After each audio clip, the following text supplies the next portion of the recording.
شخصیت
شکر ادا کرتے ہیں کہ رب تعالیٰ نے ہمیں اپنا محبوب عطا کیا. تو یہ کتنا بڑا عمل ہے، کتنا عظیم عمل ہے کہ آپ اکٹھے بیٹھ کر رب کا شکر ادا کریں، رب کی تعریف کریں کہ اس نے اپنا محبوب ہمیں عطا کیا ہے. یہ کتنا بڑا عمل ہے اور آقا علیہ السلام نے اسے کس قدر پسند کیا اور رب تعالیٰ کو یہ عمل کتنا پسند ہے. طبرانی شریف کی حدیث پاک حضرت امیر معاویہ رضی اللہ تعالیٰ عنہ کہتے ہیں آقا علیہ السلام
ولادت کا، اور اس میں ہر گھر میں جس گھر میں ولادت ہوئی تھی رب تعالیٰ نے سب کو بیٹے عطا کیے۔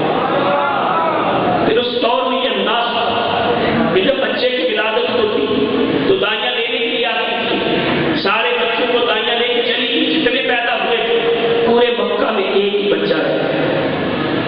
حضرت حلیمہ سعدیہ رضی اللہ تعالیٰ عنہ عصر کے وقت حضرت عبد المطلب رضی اللہ تعالیٰ عنہ کے پاس آئی اور کہا کہ یہ بچہ میں لے جانا چاہتی ہوں۔ پوچھا بتا تیرا نام، بتایا حلیمہ، کہا قبیلہ کون سا ہے، کہا بنو سعد، کہتے ہیں یہی مجھے خواب میں بتایا کہ اس دائی کے حوالے اپنے اس پوتے کو کرنا، تم لے جاؤ، وہ بیٹا ہے ہمارا پوتا۔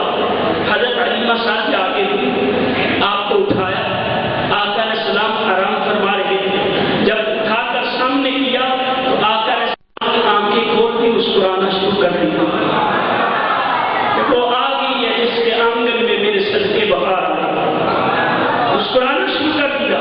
حضرت حلیمہ سعدیہ نے جب آقا علیہ السلام کا وہ بالکل پیدائش کے وقت کا حسن دیکھا، سرما بھی لگا ہوا، اس قدر نورانی چہرہ تو دیکھ کر کہنے لگی کہ خدا کی قسم آج تک اتنا حسین بچہ نہیں دیکھا۔ حضرت آمنہ پاس کی کہنے لگی ہے حلیمہ تو نے دیکھا ہی کیا ہے، تو گاؤں سے آئی ہے، ایک بستی سے آئی ہے، میں مکہ شہر میں رہتی ہوں، پورے مکہ میں اتنا حسین بچہ نہیں دیکھا۔ حضرت عبد المطلب پاس تھے، کہنے لگے دیکھی آمنہ تم نے کیا دیکھا ہے، تم تو صرف مکہ میں ہی ہو، میں نے روم کو دیکھا، فارس کو دیکھا، عرب کو دیکھا، ایک شہر کو دیکھا، میں نے اتنا حسین بچہ نہیں دیکھا۔ میرا ذوق وجدان کہتا ہے جبریل آئے ہوں گے اور کہا ہوگا اے عبد المطلب تم نے کیا دیکھا، میں نے سدرۃ المنتہا سے لے کر تحت الصراط 14 طبق دیکھے ہیں، اتنا حسین بچہ میں نے نہیں دیکھا۔ تو رب نے فرمایا ہوگا اے جبریل تو دیکھتا کیسے، میں نے کوئی دوسرا ایسا بنایا نہیں۔ یقیناً رب تعالیٰ نے اپنے محبوب کو یکتا بنایا، کوئی دوسرا ایسا بنایا نہیں۔ اور جبریل امین تو اعلان کرتے تھے کہ کلمت مشارق الارض ومغاربها فلم ار رجلا افضل من محمد، کہتے ہیں میں نے مشرق کو دیکھا، مغرب کو دیکھا، ساری کائنات کو دیکھا، لیکن محمد عربی جیسا نہیں دیکھا۔ اور اس حدیث کا ترجمہ میرے امام جو کرتے تھے، یہی بولتے سدرہ والے چمنے جہاں کے تھالے سبھی نئے چھان ڈالے، تیرے پائے نہ پایا، تجھے یک میں یک بنایا، تجھے حمد ہے خدا۔ کہ رب تعالیٰ نے جس طرح وہ یکتا ہے اسی طرح اپنے محبوب کو بھی بے مثل بنایا۔ حضرت حلیمہ سعدیہ رضی اللہ تعالیٰ عنہ کہتی میں نے اسی دن جانا چاہا، پھر دل میں خیال آیا رک جاؤ، صبح کعبہ کا طواف کر کے چلی جاؤ، رکے صبح کعبہ کا طواف کیا جو ان کا انداز تھا، اور کہتی میں سواری کے قریب گئی، اپنی سواری پر میں نے نبی اکرم صلی اللہ علیہ وسلم کو اپنے آگے بٹھایا، کتنی سمجھدار ہے، کہتی اپنے آگے بٹھایا، اور خدا کی قسم اگر پیچھے بٹھاتی سواری قیامت تک نہ چلتی، سواری نہ چلتی۔ علامہ سید محمود علوسی نے تفسیر روح المعانی میں وواجدک ضالا فہدیٰ کی تفسیر میں یہ روایت نقل کی ہے کہ بچپنے کے عالم میں آقا علیہ السلام گھر سے نکلے، کافی دیر ہو گئی، پلٹ کر واپس نہیں آئے، گھر والے پریشان ہو گئے، آپ کی تلاش میں نکلے، آپ کے چچا ابو طالب نے تلاش کرتے ہوئے اچانک آپ ایک درخت کے نیچے دیکھا، لما راہ جب دیکھا اناخن ناقتا، قریب جا کر سواری کو بٹھایا،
کا ظہور تھا. ہر طرف اگر کسی یہودی عالم نے دیکھا, کسی کرسچین نے دیکھا, کسی راہب نے دیکھا, آقا علیہ السلام اس وقت کے معجزات کو دیکھ کر وہ پکار اٹھتے تھے کہ یہی آخری رسول ہے, اس میں ساری وہ نشانیاں پائی جا رہی ہیں جو ہماری کتابوں میں آخری رسول کے بارے میں بیان کی گئی ہے. اور یقیناً آپ کے معجزات سارے انبیاء سے اعلیٰ ہے, بلکہ جس کسی کو جو معجزہ جو کچھ ملا ہے ہمارے آقا کے صدقے سے ملا. اور ہر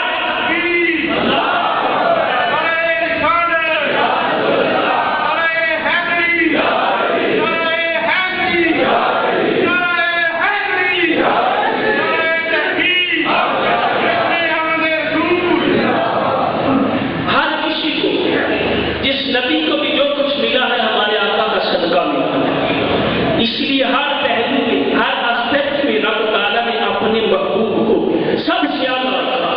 کمال کو دیکھیں, جمال کو دیکھیں, آپ کے شان عطا کو دیکھیں, پیارات کو دیکھیں. آپ سنتے یوسف علیہ السلام کے بارے میں رب تعالیٰ نے کتنا حسن عطا کیا, کیسا حسن تھا یوسف علیہ السلام کا. روایات میں آتا ہے کہ جب مصر میں قحط پڑا, لوگ بھوک سے مرنے لگے, تو یوسف علیہ السلام نے جب اپنی قوم کی حالت دیکھی تو رب کی بارگاہ میں التجا کی, اے مالک مولا میری یہ قوم بھوک سے مر رہی ہے, بچے بوڑھے عورتیں بھوک کی وجہ سے پریشان ہیں, قحط چھائی ہے, ان پر کرم فرما دے. اور رب تعالیٰ نے فرمایا یوسف اعلان کروا دے اور ساری قوم کو, بچوں کو, بوڑھوں کو, بڑوں کو آؤ تو ایک میدان میں جمع کر لے. جب یوسف علیہ السلام نے اعلان کروا دیے, ان سارے لوگوں کو ایک میدان میں جمع کر لیا. اب رب تعالیٰ نے فرمایا یوسف ان کے سامنے جائیے اور جا کر اپنے چہرے کا نقاب ہٹا دیجیے. یوسف علیہ السلام سامنے آئے, اپنے چہرے کا نقاب ہٹایا. جس کی نظر یوسف علیہ السلام کے چہرے پر پڑی 3 ماہ تک اس کو بھوک نہیں لگی. یہ حسن یوسف تھا. تو یوسف علیہ السلام کے آقا کا حسن کیسا ہوگا؟ جن کے صدقے یوسف علیہ السلام کو حسن ملا, ان کا حسن کیسا ہوگا؟ اسی کے طور پہ کئی کہتے ہیں کہ 3 مہینے رچی خلقت بے یوسف کی جانی, جینا جتھا محمد رج کے ہوئی جمانی. ہمارا آقا کا حسن کیسا تھا کہ جو دیکھ لیتا ہے وہ تو دونوں جہانوں کے لیے سیر ہو جاتا ہے. اس لیے ماشا صدیقہ کہتی ہے کہ لب باقی سلیحہ لا رائل میں جبھی نہ ہوں لا اثرنا کہ قاتل قلوبی علی جبھی, کہ مصر کی عورتوں نے حسن یوسف دیکھا تھا, انگلیاں کاٹتی تھی. خدا کی قسم آمینہ کے لال کے چہرے کا حسن دیکھ لیتی اپنے کلیجے کاٹ کے مر جاتے. ایسا رب نے حسن عطا کیا. اور دوسری صحابی حضرت ابو ہریرہ سے پوچھا, یا ابو ہریرہ بتاؤ تو صحیح, کیا تم نے ہمارے آقا کا چہرہ دیکھا ہے؟ ابو ہریرہ کہتے ہیں چہرہ دیکھا ہے تو صحابی بناؤں. وہ تابعی کہتے ہیں ابو ہریرہ بتاؤ ہمارے آقا کا چہرہ کیسا تھا, ان کو دیکھ کر کیسا لگتا تھا؟ اب راوی کہتے ہیں ابو ہریرہ بیٹھے تھے. جب اس تابعی نے سوال کیا, ابو ہریرہ کھڑے ہو کر اپنا ہاتھ سینے پر رکھا, عربی کی جتنی قسمیں تھی اٹھا ڈالی.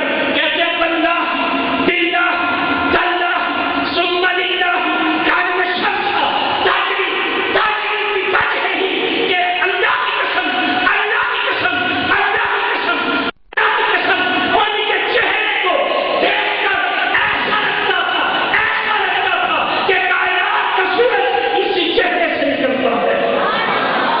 ایسا رب نے حسن عطا کیا تھا. تو پھر میں کیوں نہ کہوں کہ تسا میرا محبوب نہیں تھا, جن دیکھ کے چل شرما, بجلی ڈرتی لشک نہ مارے, جو متھے تے اوری پا دے, جو جانے سیر کرن سارا کچھ دیکھتا جاوے, جو رکھی ہاتھ بھلا وچ رل جاوے. آزم جیجا حسن ماہی دا سن کدرے نظر نہ. رب تعالیٰ نے کیسا حسن آپ نے وہ عطا کیا. ہر لحاظ سے آپ فضیلت عطا کی, ہر لحاظ سے. یہی وجہ ہے ہم تو مانتے ہیں, ہمارا عقیدہ ہے وہ امام الانبیاء ہے, اور سب سے بڑھ کر کے غیر بھی مانتے ہیں ان جیسا کوئی نہیں ہوتا. غیر بھی مانتے ہیں. ایک کرسچین رائٹر ہے مائیکل ایچ ہارٹ,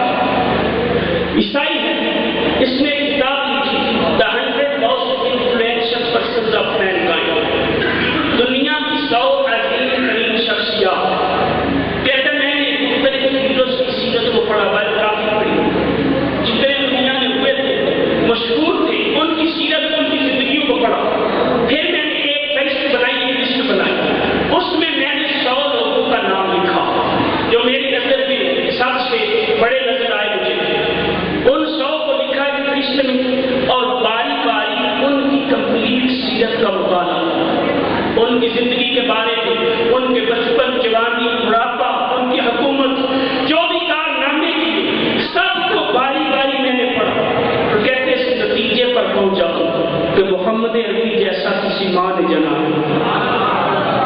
اب یہ کتاب آپ کی مارکیٹ میں اویلیبل ہے، آپ خرید سکتے ہیں، اس کی ٹرانسلیشن بھی ملتی ہے۔ آپ اس کو بھی یہی پریشانی کہ میں کوئی شاعر ہوں، لوگ سوال کریں گے، کتنے لوگ مجھ سے پوچھیں گے، پڑھنے والے بھی سوچیں گے کہ یہ خود کرسچین اور سب سے پہلے اپنے نبی کو چھوڑ کر اس کو مانتا، اپنے نبی کو چھوڑ کر سب سے پہلے محمد عربی صلی اللہ علیہ وسلم کا ذکر کر رہا، تو اسی بات پر اس نے اظہار پہلے پیراگراف میں کیا۔ پوری کتاب شروع ہوتی ہے، پہلا چیپٹر محمد صلی اللہ علیہ وسلم ہے، اور اس کے شروع میں تو وہ لکھتا ہے کہ مائی چوائس آف محمد صلی اللہ علیہ وسلم to lead the list of most influential persons of mankind may surprise some readers and may be questioned by others, but he was the only man in the history who was supremely successful on both religion and secular levels. ایسا ہی کہتا کہ میرا اپنی کتاب میں محمد عربی صلی اللہ علیہ وسلم کو چننا پہلے نمبر پر کہتا ہے کئی لوگوں کو پریشان کر سکتا ہے، کئی لوگ حیران ہوں گے کہ ہے عیسیٰ علیہ السلام کا ماننے والا اور اپنی کتاب میں پہلا نمبر محمد عربی صلی اللہ علیہ وسلم وغیرہ کیسا ہے یہ شخص؟ کہتا ہے کئی لوگ سوال کریں گے، لیکن کہتے کروں کیا؟ بس کی بات only man in the history کہ وہی تو ایک شخص تاریخ انسانی میں ایسا ملتا ہے کہ ان جیسا نہ کوئی دنیا دار ہے نہ کوئی دین دار ہوا۔ یہ وہ کرسچن بھی بول اور وہ کیوں نہ کہتا، وہ عیسائی کیوں نہ کہتا، اس کے نبی جو کہہ گئے، عیسیٰ علیہ السلام جو کہہ گئے، برنباس کی انجیل میں آج بھی موجود اقتباس کہ عیسیٰ علیہ السلام نے اپنے حواریوں کو جمع کیا اور جمع کر کے خطبہ دیا اور کہا عیسیٰ علیہ السلام نے برنباس کی انجیل میں آج بھی موجود لکھا ہوا ہے کہ عیسیٰ علیہ السلام نے کہا تھا I am indeed sent to the house of Israel as a prophet of salvation, but after me shall come the Messiah, sent of God to all the world, for whom God has made this world and mercy received. عیسیٰ علیہ السلام نے کہا تھا اے لوگوں سن لو، میں تو صرف بنی اسرائیل کی نجات بن کر آیا ہوں، لیکن غور سے سنو کہ میرے بعد جو نبی آنے والا ہے وہ کتنا اعلیٰ کتنا بڑا نبی ہے کہ اسی کے صدقے رب نے دنیا بنائی اور اسی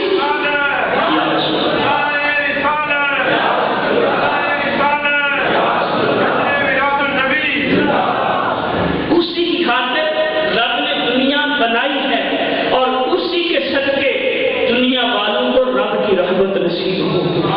تو جب عیسیٰ علیہ السلام ایسے خطبے دے گئے تو یہ بھی اگر غور کریں تو یہ بھی ہمارے آقا کا میراث تھا جو عیسیٰ علیہ السلام نے منایا۔ اس طرح اپنے حواریوں کو بتایا کہ کتنا اعلیٰ ہے وہ نبی کہ اسی کے صدقے دنیا بنی اور اسی کے صدقے لوگوں کو رب کی رحمت نصیب ہو۔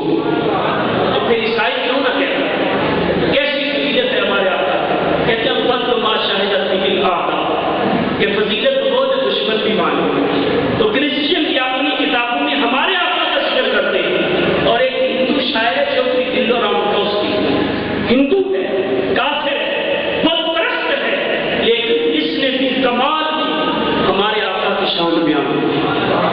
ہندو ہے تو یہ اپنی ایک اشعار میں ایک غزل شریف اس میں آقا علیہ السلام کی شان میں اشعار لکھے، کہتا ہے عظیم و شان ہے شان محمد، خدا کا مرتبہ دان محمد، کتب خانے کیے منسوخ سارے، کتاب حق ہے قرآن محمد، نبی کا نطق الہ فرمان حق ہے کلام محمد، فرشتے بھی کہتے ہیں کہ ہم ہیں غلامان محمد، ابو بکر عمر عثمان و حیدر یہی ہیں چار جاران محمد، علی فاطمہ شبیر و شبر، بسا ان سے گلستان محمد، بتاؤں کوثری کیا مشکل اپنا، میں ہوں خاتم صلافان محمد۔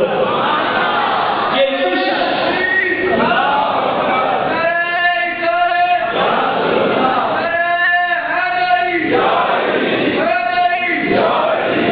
تو یہ ہندو شاعر ہے اور ہمارے آقا کی شان بیان کر کہتا ہے میرا مشکل کیا زندگی، میں تو ہر دم محمد صلی اللہ علیہ وسلم کی تعریف کرتا ہوں۔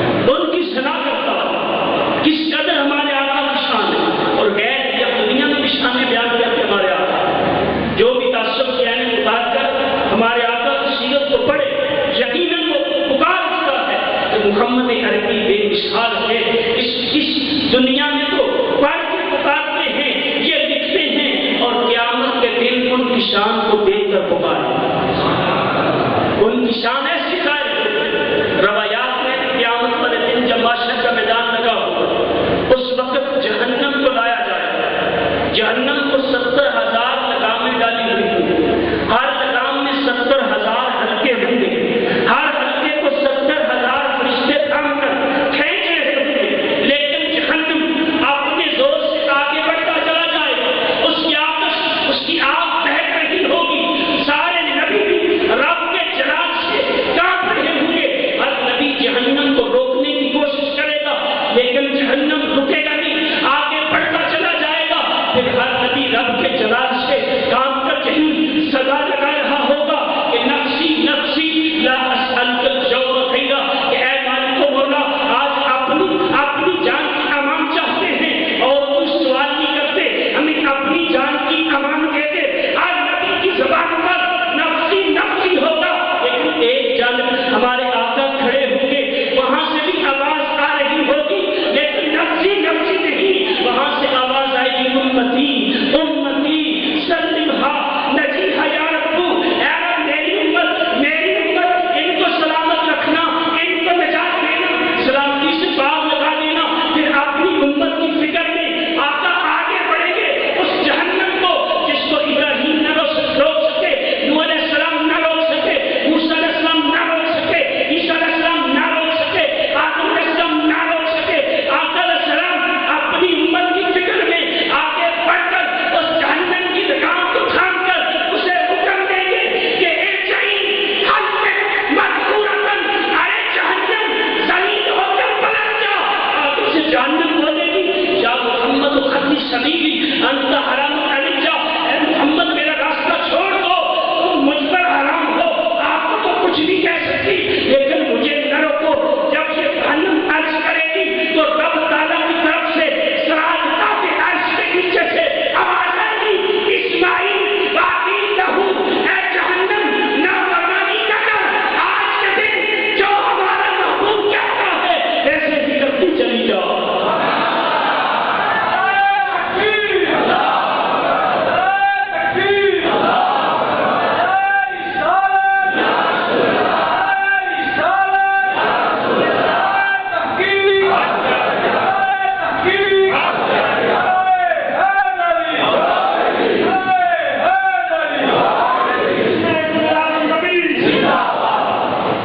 تو پھر جہنم جو ہے وہ سردا آہی بھرتی واپس پلٹ جائے گی۔ تو اس دن نجات جو ہے وہ ہمارے آقا کے در سے، ساری مخلوق جائے گی مختلف انبیاء کے پاس، یا جہنم سے بچاؤ یا عذاب سے بچاؤ، ہر کوئی کہے گا اذهبوا الی غیری، اذهبوا الی غیری، آج میرے علاوہ کسی اور کے پاس جاؤ۔ اور میرے نبی کے پاس جب جائے گی مخلوق تو آقا فرمائیں گے آنا لہا، آنا لہا، میں ہوں نا تمہارے لیے۔ اسی لیے تو میرے امام کہتے ہیں خلیل و نجی، مسیح و صفی، سبھی سے کہیں بھی بنی آئیے دیکھا بنی کہ خلق پھیری کہاں سے کہاں تمہارے۔ تو اس دن سارے چکر لگا کر آقا علیہ السلام کے در پہ آئے ساری مخلوق، اور وہیں سے نجات ملے گی۔ تو رب تعالیٰ نے اپنی مخلوق کو کیسے شامل آقا علیہ السلام کو رب نے اپنا حبیب بنایا، حبیب بنایا۔ یہ وہ درجہ ہے جو کسی اور نبی کا نہیں، کسی اور نبی کا نہیں۔ موسیٰ علیہ السلام رب کے کلیم تھے، تو جب آپ موسیٰ علیہ السلام جو رات میں پڑھتے تھے کہ آخری نبی جو ہے وہ رب کا حبیب ہے اور میں کلیم ہوں، تو آپ کے دل میں یہ بات آتی کہ پوچھیں یہ کلیم اور حبیب کا فرق کیا ہے؟ تو کوئی دور پر تھے، رب سے ہم کلام تھے، عرض کرتے ہیں علامت دربر ضروری لکھتے ہیں تو موسیٰ علیہ السلام نے عرض کی، اے مالک و مولا یہ کلیم اور حبیب کا فرق تو سمجھا دیں کہ کلیم کون ہے اور حبیب کون ہے، فرق کیا ہے؟ تو رب تعالیٰ نے فرمایا موسیٰ سے سن لے کہ کلیم کون ہے اور حبیب کون ہے۔ فرمایا موسیٰ کلیم وہ ہے جو رب کو خوش کرتا ہے، حبیب وہ ہے جسے رب خوش کرتا ہے، کلیم وہ ہے جو خدا کی رضا چاہتا ہے، حبیب وہ ہے جس کی رضا خدا چاہتا ہے، کلیم وہ ہے جو رب کے لیے کچھ کرتا ہے، حبیب وہ ہے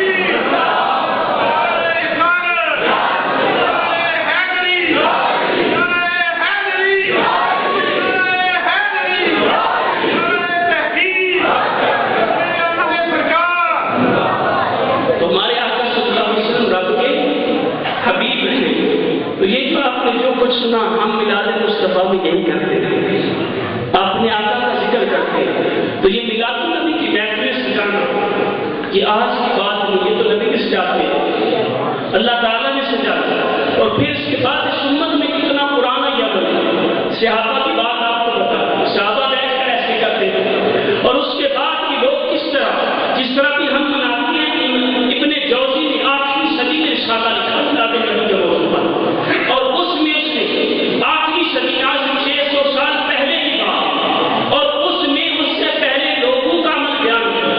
تو ابن جوزی میلاد النبی کے حوالے سے لکھتے ہیں کہ لا زال احد الحرمین الشریفین والمصری والجمل والشام وسائر بلاد العرب من المشرق والمغرب يحتفلون بمجلس مولد النبي صلی اللہ علیہ وسلم ويفرحون بقدوم هلال شهر ربيع الاول ويهتمون اهتماما بالغا عن السماء والقراءة وينالون بذلك اجرا جزيلا وفوزا عظيما۔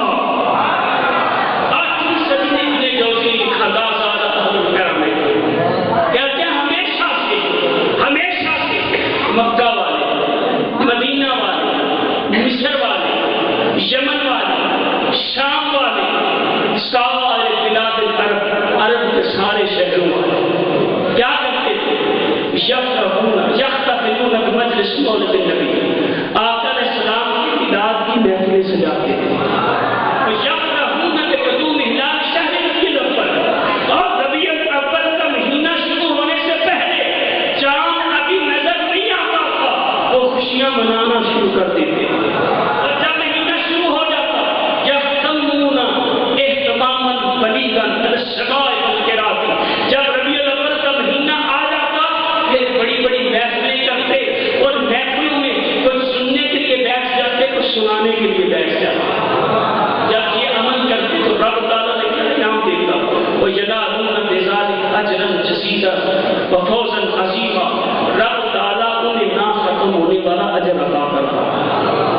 تو یہ تو پہلے کے مسلمانوں کا اتنا پرانا طریقہ چلا رہا، اور ہمارے اسلاف بھی کرتے آئے، اور شیخ محمد کو کہتے ہیں کہ میلاد النبی کی محفل میں آ کر درود و سلام پڑھنا یہ ایک ایسا عمل ہے جو رب کی بارگاہ کے لائق ہے۔ تو اللہ تعالیٰ ہمیں اسی طرح ساری زندگی میلاد النبی کی محفل سے جانے کی توفیق عطا فرمائے، اللہ تعالیٰ ہمیں آقا علیہ السلام کی غلامی میں موت اور آپ کی غلامی میں حشر میں اٹھائے، آمین بجاہ نبی امین صلی اللہ علیہ وسلم۔